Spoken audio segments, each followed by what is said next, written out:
तो क्या पढ़ रहे थे मैथ्स में, जीएसटी इन ट्रेडिंग चेन हमने कल स्टार्ट किया था, ठीक है। तो चेन में, ट्रेडिंग चेन में किस तरह से जीएसटी पे होता है ये हमने एग्जांपल देखा था कल, तो उससे रिलेटेड शॉर्ट एग्जांपल हम देखेंगे। यहाँ टर्म्स क्या होती है, इनपुट टैक्स, आउटपुट टैक्स, ठीक है, इनपुट टैक्स क्रेडिट, और किस तरह से जीएसटी पेएबल होता है। तो जीएसटी पेएबल का एक फार्मूला आपको बताता, जीएसटी पेएबल मतलब कितना जीएसटी पे करना, उसको बोलते हैं जीएसटी पेएबल, ठीक है। तो जब ट्रेडिंग चेन में जब जीएसटी होता है तो हमेशा ध्यान में रखना, जो बीच वाले होते हैं, होलसेलर, रिटेलर, जो मैन्युफैक्चरर है उसके पास टैक्स कलेक्ट होता है तो वो गवर्नमेंट, ठीक है। जीएसटी पेएबल मतलब किसको जा रहा है, गवर्नमेंट को जा रहा है। तो जो कस्टमर होता है, फाइनल जो कंज्यूमर है, ग्राहक जो है खरीदने वाला, वो डायरेक्ट गवर्नमेंट को नहीं पे करता, वो किसको पे करता है, अपना जीएसटी रिटेलर को पे करता है, ठीक है। तो जब भी वो कुछ चीज खरीदेगा तो उस चीज का जो प्राइस होगा उसके साथ में जीएसटी लगा के वो देगा, ठीक है। तो ये कलेक्ट करेगा रिटेलर, और रिटेलर जब खरीदी करेगा, सामान परचेस करेगा किसके पास से, होलसेलर से, तब भी वो जीएसटी पे करेगा होलसेलर को। होलसेलर जब मैन्युफैक्चरर से लेता है तो वो जीएसटी पे करता है मैन्युफैक्चरर, ठीक है। अब यहाँ क्या होता है, अब जो बीच वाले जो होते हैं, होलसेलर ने माल परचेज भी किया और माल को बेच भी रहा, तो बेचते वक्त उसके पास क्या होता है, जीएसटी कलेक्ट हो जाता है, ठीक है। अब होलसेलर ने रिटेलर को माल बेचा, गुड्स बेचा, तो क्या होगा उसमें, वो जीएसटी कलेक्ट हो जाएगा, क्योंकि रिटेलर उसको पैसा दे रहा है माल खरीदी का, तो होलसेलर के पास में जीएसटी कलेक्ट हो गया। और जब होलसेलर ने मैन्युफैक्चरर से माल खरीदा तो होलसेलर ने ऑलरेडी मैन्युफैक्चरर को जीएसटी दिया हुआ, ठीक है। तो जो नेट जीएसटी, तो कितना जीएसटी उस होलसेलर ने देना चाहिए, तो क्या होता है इसका कैलकुलेशन, उसको बोलते हैं जीएसटी पेएबल। तो जितना ऑलरेडी दे चुका है वो उसको नहीं देना है आगे दिन में, तो जितना उसके पास कलेक्ट हुआ है, अब ये जीएसटी कलेक्ट हुआ है तो जीएसटी उसने देना चाहिए गवर्नमेंट को, लेकिन ऑलरेडी वो दे चुका है, तो जितना ऑलरेडी पहले दे चुका है उसको माइनस कर लेना। समझ में आ गया। मान लो डॉली ने मुझे 100 रुपीज देना, लेकिन ऑलरेडी उसने 60 रुपीज दे चुके हैं पहले, तो अभी कितना देगी वो, 40 देगी। उसको टोटल कितना देना है, मुझे 100 रुपीज देना, लेकिन पहले वो 60 रुपीज दे चुके हैं, तो अभी फिर से 100 देगी क्या, नहीं देगी, ठीक है। उसी तरह से होलसेलर को जीएसटी देना, लेकिन एक जीएसटी ऑलरेडी वो जो परचेज किया माल उसके ऊपर दे चुका है, और जब सेल किया तो उसके पास कलेक्ट हो गई, तो पूरा कलेक्ट हुआ वो नहीं देगा, क्योंकि ऑलरेडी उसने दे चुका है। तो जितना पहले दे चुका है वो उसमें से माइनस हो जाएगा। तो जीएसटी पेएबल मतलब अब इसे टर्म दे दिया गया, तो जो कलेक्ट होता है जो भी ट्रेडर के पास, चाहे होलसेलर हो चाहे रिटेलर हो, वो जब माल बेचता है तो उसके पास जो टैक्स कलेक्ट होता है माल के प्राइस के साथ, वो हो गया आउटपुट टैक्स। और जो ऑलरेडी वो सामान खरीदते वक्त, परचेसिंग के वक्त जब वो टैक्स पे करता है तो वो हो गया इनपुट टैक्स। तो नेट टैक्स क्या हो गया, टैक्स पेएबल क्या हो गया, ये output tax minus input tax, ये हमें ध्यान में रखना। और ये जो उसको आईटीसी बोलते हैं, इनपुट टैक्स क्रेडिट, कौन सा, जितना क्रेडिट मिल रहा है उसको इनपुट टैक्स के बराबर। ये जो डिडक्शन हम करते हैं आउटपुट टैक्स में से इनपुट टैक्स को जो डिडक्शन करते हैं, तो ये क्या, ये कितना डिडक्शन होता है, जितना उसको क्रेडिट मिल रहा है। क्रेडिट कितना मिल रहा है, जितना वो भर चुका है इनपुट टैक्स, इसलिए उस इनपुट टैक्स को क्या बोलते हैं हम, आईटीसी, इनपुट टैक्स क्रेडिट, ठीक है। अब देखो इसी के ऊपर जो सॉल्व एग्जांपल आपकी बुक में, mister Rohit is a retailer, he paid GST of rupees 6500 eight the time of purchase. तो रिटेलर है, किससे माल खरीदी करेगा, होलसेलर से। होलसेलर से जब इसने परचेस किया तो ऑलरेडी जीएसटी कितना पे किया उसने, 6500 जीएसटी पे कर चुका है। He collected GST of rupees 8000 at the time of sale, और जब उसने वो माल सेल किया तो कितना जीएसटी उसके पास कलेक्ट हो गया, 8000। तो जो कलेक्ट हुआ वो क्या है, आउटपुट टैक्स, और जो दिया वो क्या है, इनपुट टैक्स। हमें ध्यान में रखना। So find is input tax and output tax. तो नंबर 1 दे दिया हम सॉल्यूशन में। सो नंबर 1 क्या है, तो आपके बुक में देखो डायरेक्ट दिया, output tax, tax collected at the time of sale. तो find is input tax and output tax. तो पहले आउटपुट टैक्स, आउटपुट टैक्स यानी क्या होता है, tax collected at the time of sale. यहां लिखेंगे tax collected at the time of sale is equal, क्या हो जाएगा, आउटपुट टैक्स 8000 इतना कलेक्ट हुआ, ठीक है, सेल किया। he collected GST of at the time of sale, तो कितना हो जाएगा ₹8,000। अब इनपुट टैक्स क्या होगा,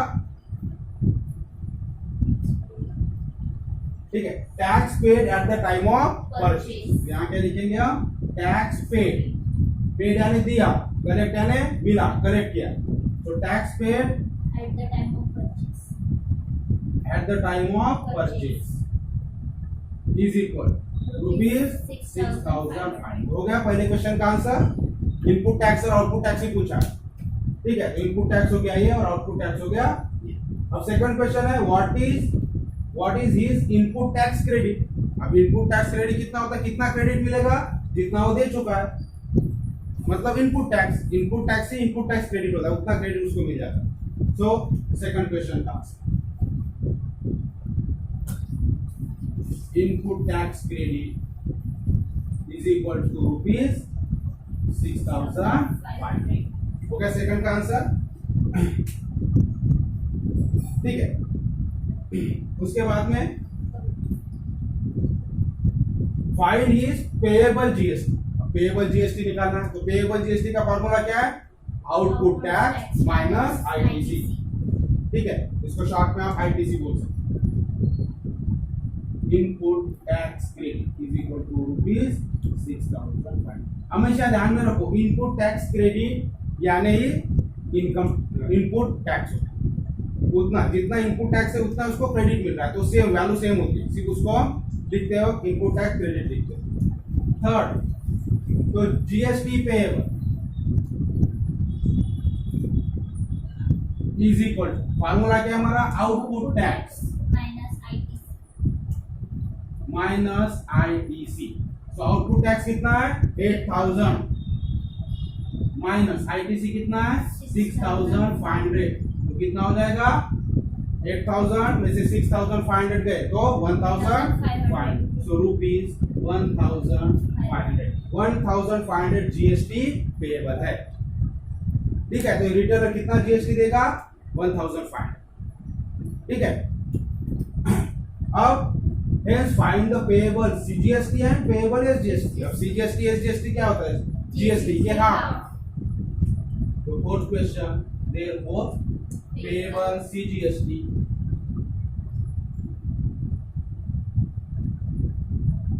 is equal to payable SGST। आपके बुक में payable CGST, ठीक है, अलग अलग उसमें लिखा है। तो पेएबल सीजीएसटी पहले कैलकुलेट कर लेंगे और उतना ही क्या होगा एसजीएसटी, क्या होगा है 1,500, so half of 1,500, half of मतलब हाफ इंटू ये कितना होगा ₹750 एंड देयरफॉर लिख सकते हैं पेएबल सीजीएसटी,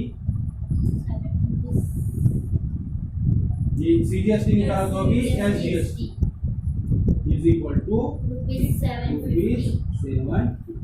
इस तरह से चारों क्वेश्चन के आंसर सिंपल है एकदम। तो हमें ध्यान में रखना, इनपुट टैक्स है जो टैक्स पेड ऑलरेडी कर चुके परचेस के वक्त, और आउटपुट टैक्स है सेल के वक्त जो इसके पास कलेक्ट होगा, ठीक है, क्योंकि दोनों भी काम कर रहा है, परचेस भी कर रहा है और सेल भी कर रहा है, दोनों वक्त दो टैक्स, ठीक है, एक बार कलेक्ट हो रहा है और एक बार पे कर रहा है, तो उसका डिफरेंस है उसको जमा करना, ठीक है, गवर्नमेंट केस। तो इस तरह से तो आपके बुक में ऑलरेडी दिया है, ठीक है।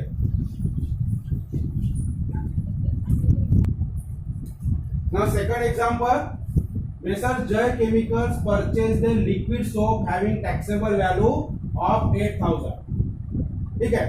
तो जो जय केमिकल्स है इसने परचेज किया क्या, liquid soap having taxable value 8,000 rupees taxable value, मतलब उसके ऊपर उसको जीएसटी देना, ठीक है। यहाँ जीएसटी नहीं दिया, इसके पहले के एग्जांपल में डायरेक्ट जीएसटी दिया था, तो यहाँ में जीएसटी पहले कैलकुलेट करना होगा। सो 8,000 के ऊपर उसको जीएसटी देना, and sold it to the consumer for the taxable value 10,000, और कंज्यूमर को बेचा, ये रिटेलर है, ठीक है, इसने कंज्यूमर को बेचा 10,000 और होलसेलर से लिया 8,000, ठीक है। तो कितना जीएसटी देगा 8,000 के ऊपर होगा जो दिया हुआ इनपुट टैक्स, और जो आउटपुट टैक्स होगा वो क्या होगा 10,000 के ऊपर होगा। आगे देन इतना बेचा उसने कंज्यूमर को, तो कंज्यूमर 10,000 के ऊपर क्या देगा 10,000 तो देगा, उससे साथ में टैक्स भी देगा जीएसटी। तो हम पहले जीएसटी फाइंड कर लेंगे। तो रेट ऑफ जीएसटी 18%, तो उसके लिए हमें रेट की जरूरत है कि जीएसटी का रेट क्या होगा, 18% है। फिर find the CGST SGST payable, ठीक है। फिर हम जीएसटी पेएबल निकालेंगे और उसका हाफ करेंगे तो सीजीएसटी और एसजीएसटी। तो पहले हम इनपुट टैक्स निकालेंगे, फिर आउटपुट टैक्स सॉल्यूशन। और फिर तो हमें ध्यान में रखना ये पेएबल जो जीएसटी होता है ये कब मिलेगा हमें, तो उसके लिए आउटपुट टैक्स और इनपुट टैक्स निकालना बहुत जरूरी। तो इनपुट टैक्स क्या होगा, इनपुट टैक्स यानी जीएसटी, ठीक है। अब जीएसटी कैसे कैलकुलेट करते हैं हम, 18% ऑफ दिस परचेस के वक्त, इनपुट टैक्स है ना परचेस के वक्त। तो हम यहाँ लिखेंगे, यहाँ पहले लिख लेंगे जो हमारे पास वैल्यूज है। सो रेट ऑफ जीएसटी क्या है, इज इक्वल टू 18%, ठीक है। सो देयरफॉर इनपुट टैक्स क्या हो जाएगा, input tax is equal to 18% of 18% of जो परचेस वैल्यू है, ठीक है, 8000 इज इक्वल टू 18% का मतलब क्या होता है, 18/100 इंटू 8000। ये 2 जीरो यहाँ कैंसिल हो जाएंगे और कैलकुलेशन करो, 18 8 जा और उसको जीरो लगा, ठीक है, 144, 18 8 जा 144 और जीरो लगा देंगे 1440 रुपीज। ये क्या हो गया, इनपुट टैक्स।